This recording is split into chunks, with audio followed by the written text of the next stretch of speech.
to much bigger things. He's currently Professor of Middle Eastern History at the Doha Institute of Graduate Studies.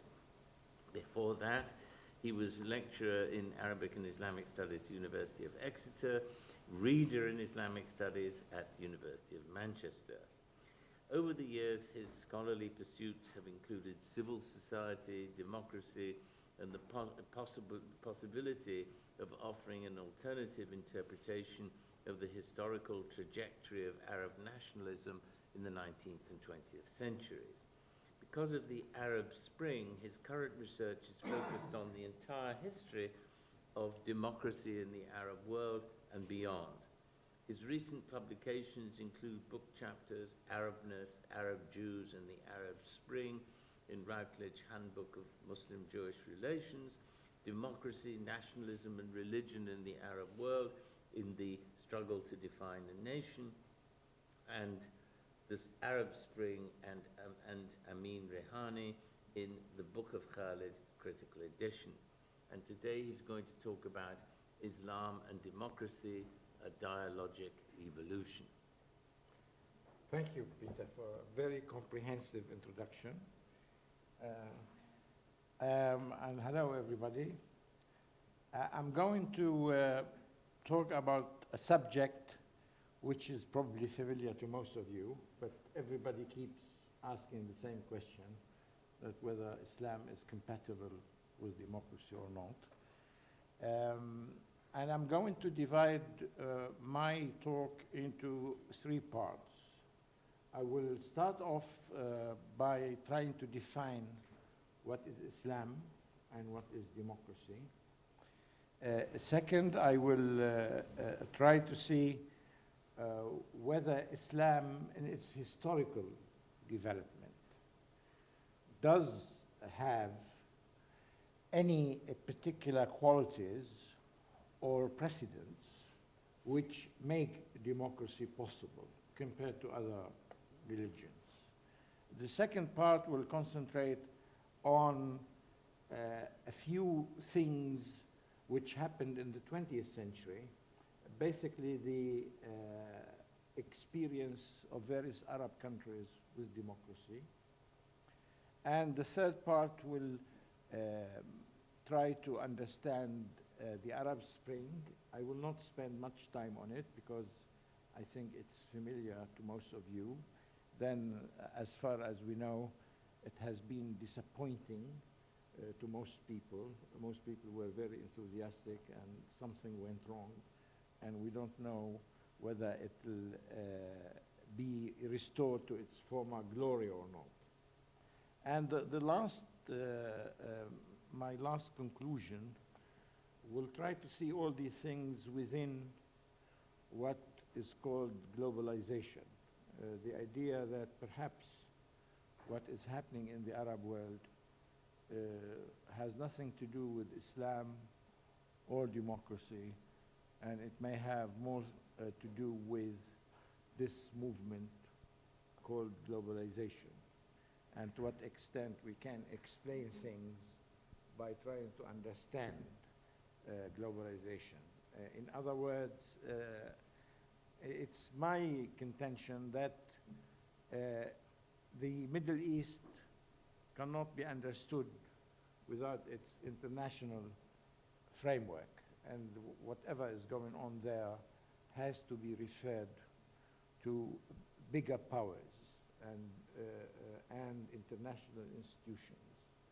And I will try to theorize globalization and try to see that it's not simply a continuation of an old movement. It's something new and different. But we'll come to that later. First, I want to try to define Islam according to the recommendations of our Greek philosophers, that if you want to study something or explain something, you have to define it first. And of course, all definitions are arbitrary or constructs, that there is no definite definition of anything, particularly in the humanities and social sciences.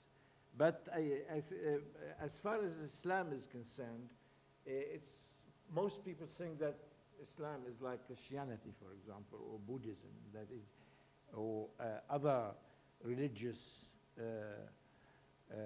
ideologies, in the sense that it's simply a religion. But in the Middle East and in Muslim countries, it should be understood as more than a religion. I define it as a historical process and a culture, in the sense that it is a religion if you simply confine yourself to the Quran. So that's how Islam was founded. So the Quran itself will give you an idea what Islam is all about. But of course, Islam wasn't frozen at that particular moment, and nothing else happened after that. So Islam is a reference point, but it's the beginning of a process. And the historical process will enable you to understand Islam in different ways. So Islam has been undergoing interpretations and reinterpretations since its foundation. And the process is an ongoing process. The second thing is that it's a culture in the sense it has accumulated and produced literature, historical works, geographical works, music, poetry, various scientific subjects. So it's not simply a religious topic that Islam deals with. It's a culture, it's a civilization. It's concerned with topics which range from chemistry to philosophy to poetry to music. And this was particularly the case during what is called the Golden Age of Islam, in the Abbasid period. So in this sense, I would like to see Islam as a complicated, complex subject and cannot be reduced to its religious texts. And it cannot be seen as one single movement which can be interpreted and seen in the same way from Indonesia to Syria. Democracy is familiar to you, so I won't spend much time on it, but I just want to point out that it's not simply where you have regular elections. That again, democracy, the same way we refer to Islam, it's an ongoing process. And at the same time, it's not a finished product. It's always undergoing developments and reinterpretations, and it's being applied in different ways throughout the world. So what I'm trying to do here is to see how things most of the time are in flux and should be seen in this way. There isn't anything that has reached its culmination and it cannot go any further. The third part of my definitions is about a dialogue. And this is, of course, now it's become a social science topic, and we have dialogic studies. But the idea here is that a dialogue is more than simply two persons having a conversation. It is the ability to see the other as the other sees himself or herself. It's the ability to leave your territory and cross over to the other territory and see things from the other side. And so if you don't engage in such a dialogue, you are not likely to reach any particular understanding, what is called nowadays the other. So in this sense, a dialogue is a positive engagement. At the same time, it's an attempt to understand the other and see whether you can benefit from the other. whether you can borrow something and incorporate into your own culture, or into your own personality. And we will see in the case of Islam why I see it as a dialogic movement or process, and what happened when it stopped to be so.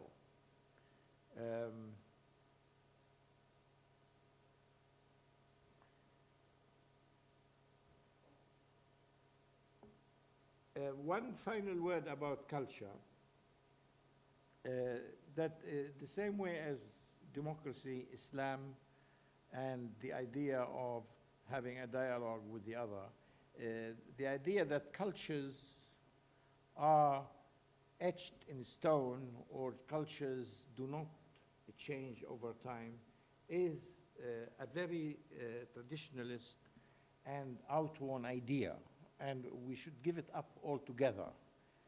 So when you refer to Islam or Christianity or Judaism or even Indian or Chinese cultures, you are not referring to something that was set up 2,000 or 1,000 years ago, and it's still the same today, that cultures change and develop over time. From a historical point of view, if we want to look at it from a postmodern or postmodernist point of view, that is, culture is considered to be a construct, in the sense that people make their own culture. And a culture is a living organism. It's not something dead that you resurrect.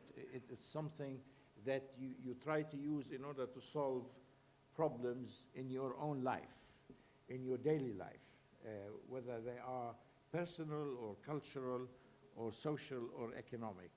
And in this sense, when you refer to people of the Muslim faith that they have a particular culture, you have to be aware what you're talking about, that they do not have a culture that has been going on in the same way for 1,000 or 1,000 years. You should treat Islamic culture as you treat other cultures, that these things do not stay the same. So culture is thus a historical product or construct revealed by the ingenuity of human beings in their endeavors to transcend their given circumstances or temporary shortcomings.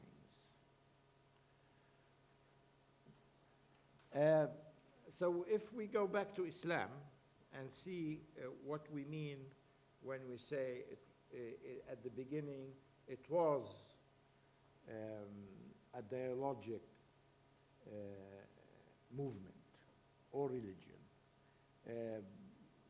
If you, as we refer to the Quran, and if you go back to the Quran, and the first thing you notice that it is addressing itself to pagans, to Jews, and to Christians. And it's arguing with Judaism, Christianity, and paganism. And it's trying to see what is good and what is bad about these things. And doesn't denounce everything pagans believe in, or Jews believe in, or Christians believe in. It tries to show them that there are things which are not quite right, and they should put right. And in this sense, it's not something that is developing out of nothing. It is developing within an atmosphere which is saturated with these religions or these ideas. So when Islam began to articulate itself, and of course nothing came into being at a particular moment, that is, all these rituals of Islam, the revelations themselves took time, and then the Quran itself was not collected until after the death of the Prophet. So there isn't one single moment at which everything was really revealed, and Islam was turned into a fully developed creed or religion. As a result of this dialogue, and if we refer to paganism, the first thing we notice is that Islam retained the tradition of pilgrimage. And this was going on long before Islam.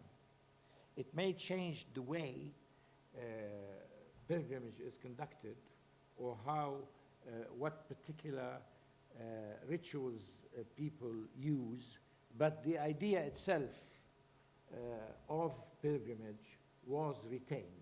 And of course we know that Mecca predated Islam, that it wasn't, Islam didn't invent Mecca.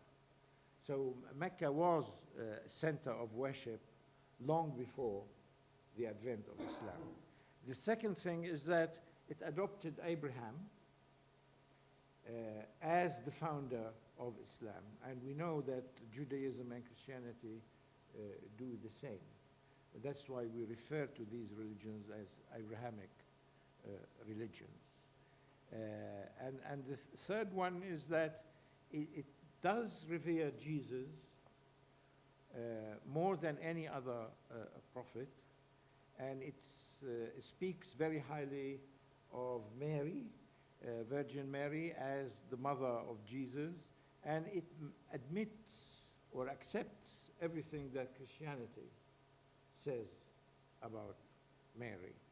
And Jesus, in this sense, is the Word of God, and Mary herself was a virgin, and that she didn't get pregnant as a result of marriage or meeting another man.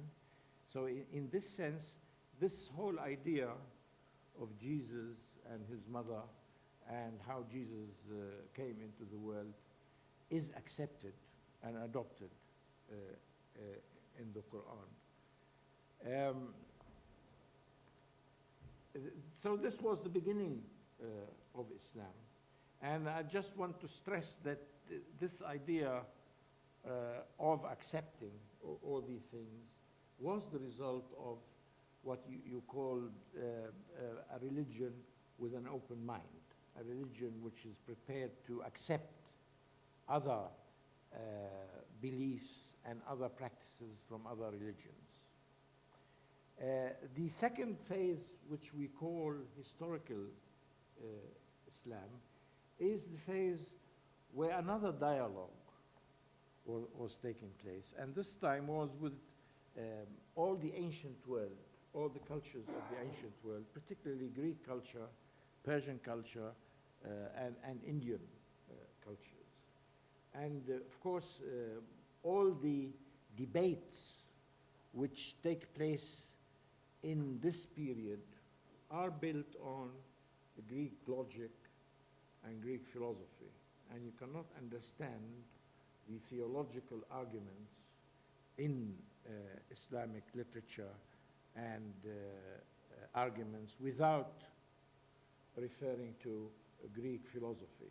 So in this sense, this is another dialogue in Islam, and everything that the Greeks, particularly the Greeks, produced was translated into Arabic. And some of these texts were, in their Greek origin, were lost completely and then retranslated into Latin later on. So the rediscovery of Greek culture in the Western world was the result of what Muslims did in the Middle Ages. And this is the second moment of this dialogic tradition, and this is the moment what is called the golden age of Islam, that Islam was cosmopolitan, productive, conducting relations with almost everybody around, but at the same time there was a feeling of superiority, that this particular society is unlike other societies. And perhaps because Greek culture was a dead culture, no one was actually Byzantium could have been keeping some of it, but no one actually was trying to keep this particular culture alive.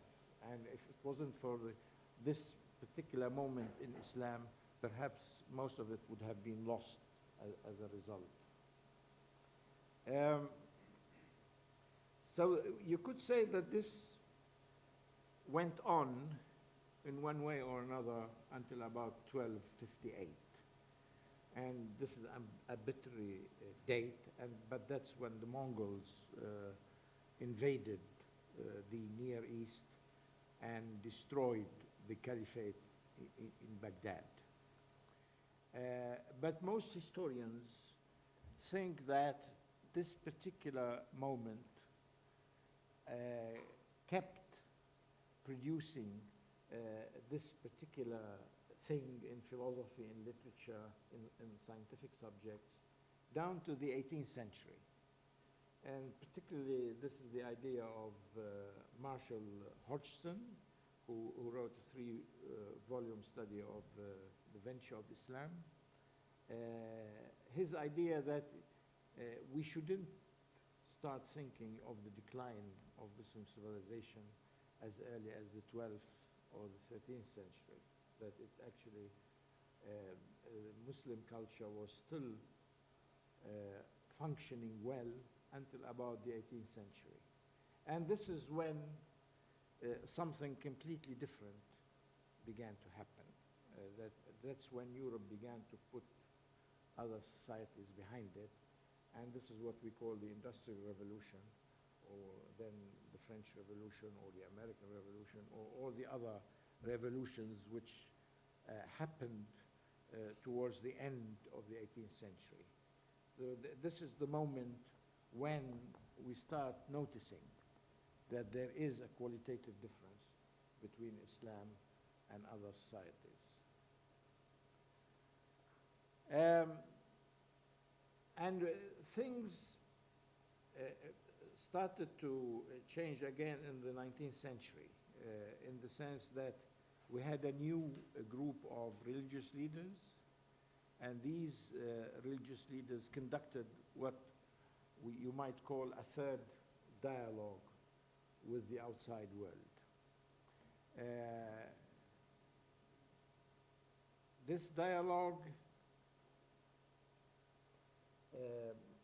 was conducted under what we call Islamic reformism. That is, how to reform Islam.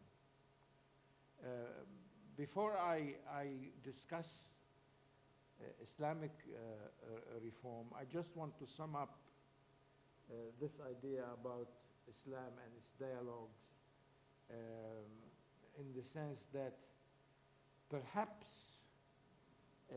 Islam and Muslim consequently fall behind or fail to catch up when they don't live up to this idea of their historical experience or traditions. That is, conducting a dialogue with all the other cultures and trying to understand what is going on in the world. The other idea is that, as in every tradition, there are two elements. One element is capable of survival, and one element has to be left behind or discarded. And this happens in all cultures. For example, the idea of slavery. This at one point was taken to be a natural phenomenon. Now it's an abhorrent idea to think of slavery. The same way in Islam, there are things which are no longer applicable in the modern world and should be left behind as a result.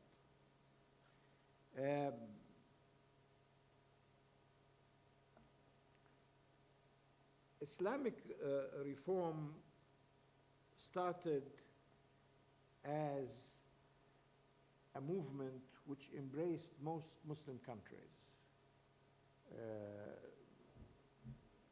The idea was that the Ottoman Empire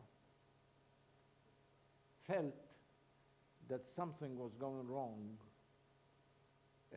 as far as their military and political power was concerned. And they started thinking about the reasons for their decline. And we're talking about here the beginning of the 19th century.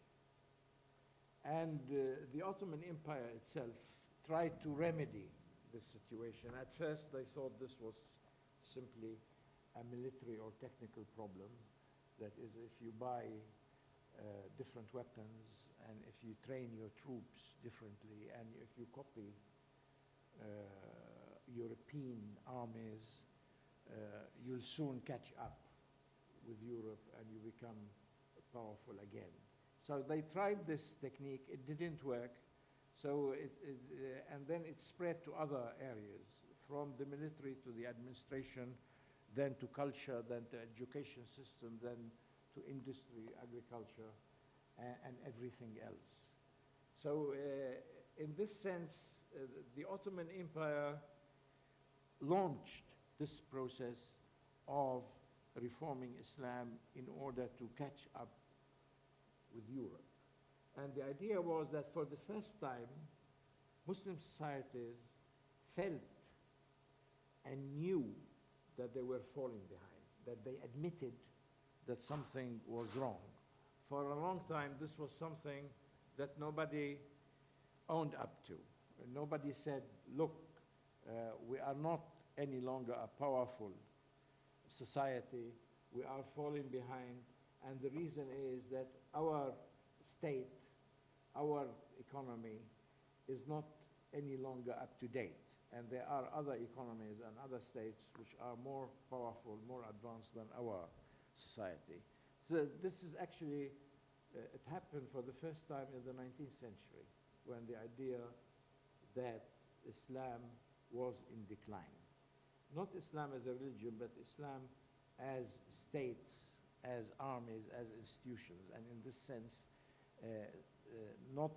nobody admitted that Islam should be updated.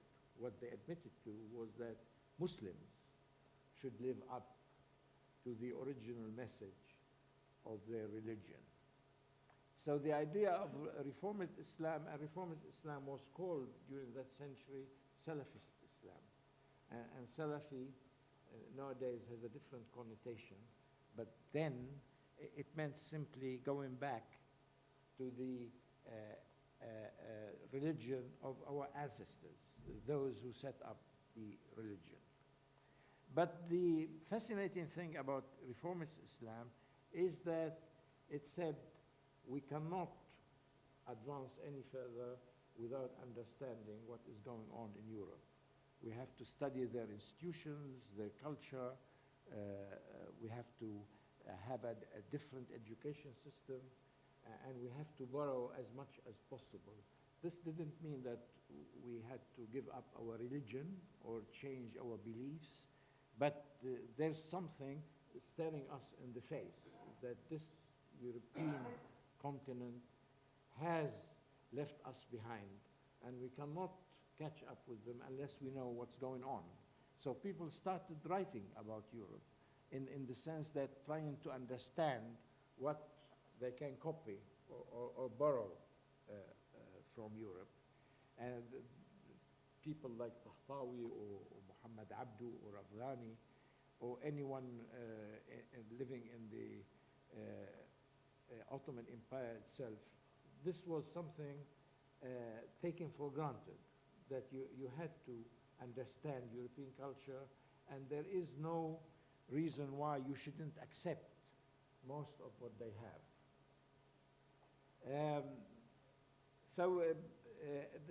The central idea of reformist Islam was the idea of consultation. And the idea, what they called in Arabic, shura. And this was because they thought that they had fallen behind because of tyranny, istibdad. And this is, of course, something that the European Enlightenment concentrated on, that Europe, if it wanted to advance again, it had to have at least liberal regimes instead of tyrannical regimes. And the same conclusion was reached here. That is, it didn't mean they wanted to adopt democracy. They simply said the ruler should consult those who are experts, those who, if we have an engineer or a doctor or somebody who understands how to build roads or hospitals or schools, these people should be consulted first, and their opinion should be taken into account. So the ruler cannot function without a council which is staffed with people who have knowledge, and particularly modern knowledge. So at this stage, it's wrong to assume that they wanted a democratic system, but at the same time, it was something novel in the sense that you have to have more institutions which can deliberate, discuss, and the ruler should consult before reaching a particular conclusion. After Islamic reform, towards the end of the 19th century, we started seeing something different. Liberalism was being discussed and introduced. One of the most famous liberal leaders in the Muslim world, particularly in the Middle East, was Ahmad Lutfi Sayyid. He translated Aristotle and James Stuart Mill, who was, of course, the main exponent of liberalism in England. And he thought that there is no remedy for problems of Islam, and particularly Egypt, without adopting a liberal regime, a liberal state, and a constitution with liberalism as its guiding principles. And by the way, this was the first time, although we mentioned that all Greek works were translated into Arabic, the only book by Aristotle which wasn't translated was this particular one, Aristotle's Politics. It's not clear why it was never translated in the classical or historical period, but in this new period, people became aware that even at this stage, Aristotle had something different to say. And those of you who are familiar with politics, that it discusses various constitutions, democratic, aristocratic, monarchical, and so it's very relevant even to the modern world. As we reach this stage, I want to mention that this idea of liberalism didn't last long. By, you could say, 1950, 1955, it was being discredited. And it was being discredited for a particular reason, that it failed to solve the economic problem. Second, it failed miserably in its confrontation with the new Israeli state, that in 1948, 7 Arab states tried to stop the establishment of Israel as a new state, and they were defeated militarily. So in this sense, liberalism was discredited in the Arab world, and it's wrong to assume that people didn't like liberalism because their culture wasn't favorable to it. They turned against liberalism because liberalism didn't deliver, didn't live up to its promises. And so in this sense, from about 1950 till about 2000, but more particularly 1950, 1970, the Arab armies became the new engine of change. And in this period, we didn't have much democracy or liberalism or discuss these matters. And the Arab armies used the idea of the failure of liberalism in order to discredit it, to make people believe that it wasn't simply a particular historical conjunction, but it was liberalism itself. And liberalism became associated with Western imperialism or Western influence. So till about the year 2000, people were still reluctant to bring back democracy or liberalism, but for various reasons, especially after the death of Nasser in 1970, democracy was being rehabilitated again. From 1970 right up to the Arab Spring, you could say we had these three movements. Globalization set in, the idea of multiculturalism, and world terrorism was being discussed and confronted at various levels in the Western world. And during this period, we didn't seem to have much dialogue in the culture of Islam or the Middle East, in the sense that people called for dialogue, but nobody knew what they should talk about. And we remember that Huntington published his famous book in this period called The Clash of Civilizations. And this was the idea that there is no point in talking to the other, that cultures are different, are set to confront each other, and you do not resolve your problems by conducting a dialogue. You try to consolidate your power, and you confront the other militarily, technologically, rather than by conducting a dialogue. So in this sense, it wasn't simply the Muslim world, which didn't believe much in dialogue. Something else was going on in the Western world at large, particularly after the fall of the Soviet Union, that there was this feeling of superiority, that we had forced the collapse of the most powerful adversary, and now we don't have to offer concessions to anybody. But slowly it seems that Islam started to replace the Soviet Union as the new enemy. Of course, it couldn't play the same role, and it couldn't live up to the expectations of the West, because there was no Muslim empire as such.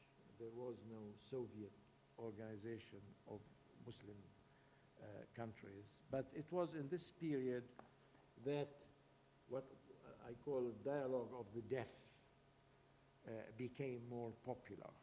And especially under Bush and his invasion of Iraq.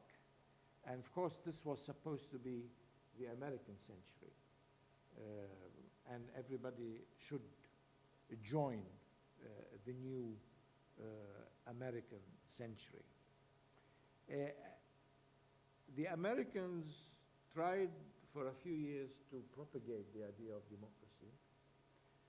And it seemed that if you read all Bush's speeches, they mention democracy, and they say these countries produce terrorism because they don't have democratic systems.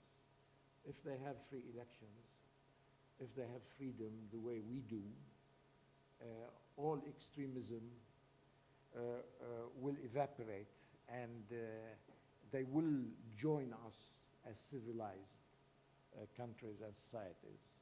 Um, of course, it didn't happen in the sense that all of a sudden the Americans gave up the whole idea. They started thinking that perhaps it was wrong of them to impose democracy the way they did, especially after the invasion of Iraq. That is, you invade Iraq and then you impose democracy on it. So democracy is imposed by invasion. And perhaps they had Japan and Germany in mind during the Second World War. And they thought they could repeat the same experiment in the Muslim world, particularly the Arab world. But it failed miserably. It didn't work out that way. But people from the Muslim world started to articulate their own ideas about democracy. And the idea that you cannot have democracy without civil society organizations. You cannot have democracy by having it imposed on you by other countries, particularly the United States.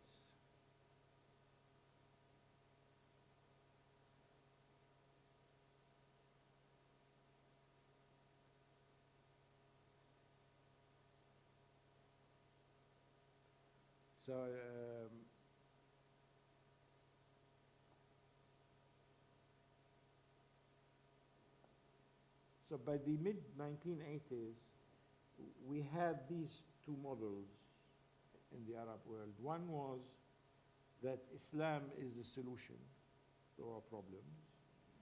So Islam should be reinstated as the only authentic society and state.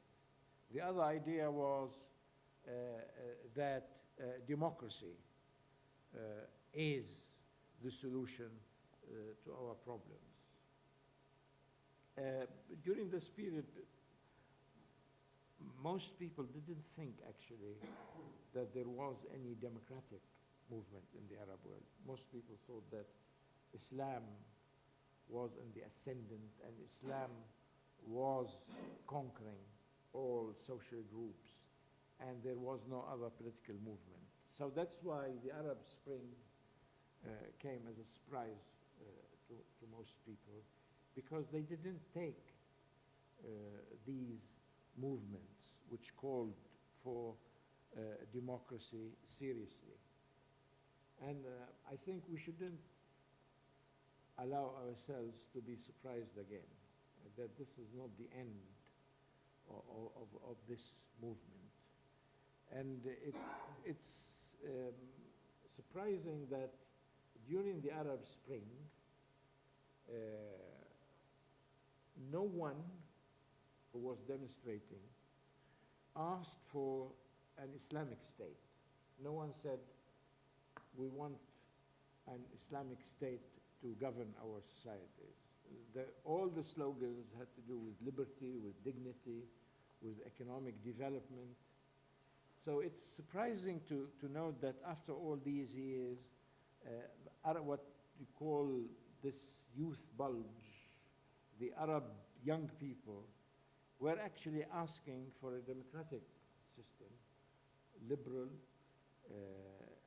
for social justice, for dignity in the sense that they didn't want the intelligence services to be watching them 24 hours a day, and they wanted some freedom. And this is something that hasn't come to an end yet.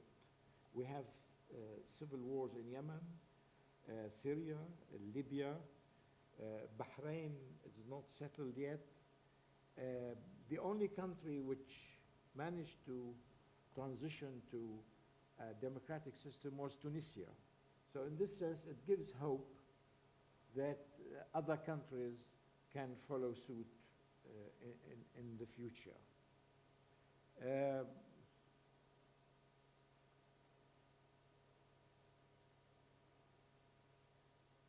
So democracy underpinned all slogans and demands and appeared to bestow legitimacy on a diverse spectrum of political programs. So this is the main idea in this period, that is the twin concepts of civil society and the rule of law seem to have dominated all discussions, all dialogues in this period. I want to end with globalization, and this will be my final theme, is that globalization is not simply the idea that everything has become international.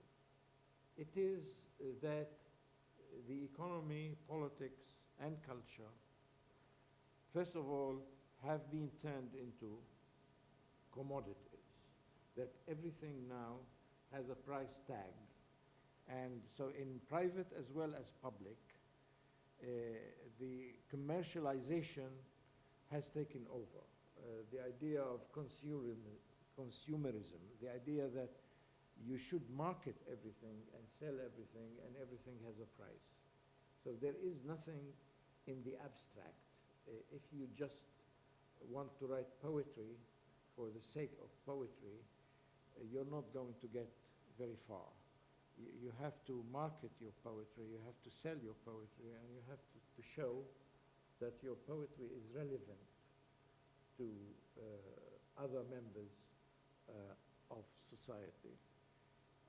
The other idea is that the nation state seems to have lost most of its power or its functions. That is, nowadays, people talk about multinational corporations, and they seem to dominate the world economy.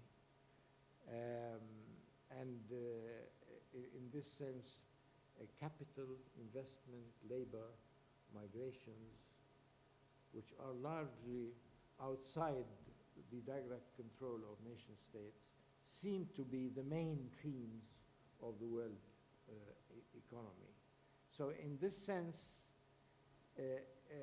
globalization is not simply that everything has become international, or the world is connected with each other, or the world is interdependent, that everything has been intensified and the whole globe has been turned into one single society in its basic structures, in its economy, in its politics, and in its culture. And it seems that these two ideas of proper governance, which the United Nations never tire of reminding us of, and the idea of secularization have become part of this globalization movement. And this poses a threat or a challenge to Islam itself, that if everything is secular, that governance cannot be done on the basis of religion, and religious states have become a thing of the past, to what extent Islam itself can secularize its institutions. And we know from the experience of Turkey that this can be done, that Turkey is a secular state, and it's one of the most successful state economically, although it's having its own problems now, but these have to do with other things in the Middle East. But on the whole, since the 1920s, Turkey has been functioning as a successful secular state. So can the other Muslim states join it in this particular experiment?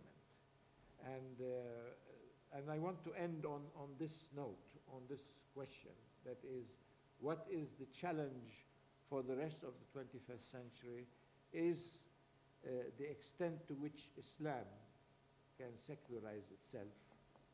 In the same way, it conducted a dialogue in the early days with other religions, then with the other secular cultures and philosophies in the Middle Ages, then in this modern age or postmodern age, under globalization, can it again transform itself in order to survive as a modern religion, a modern culture, and a modern historical experience?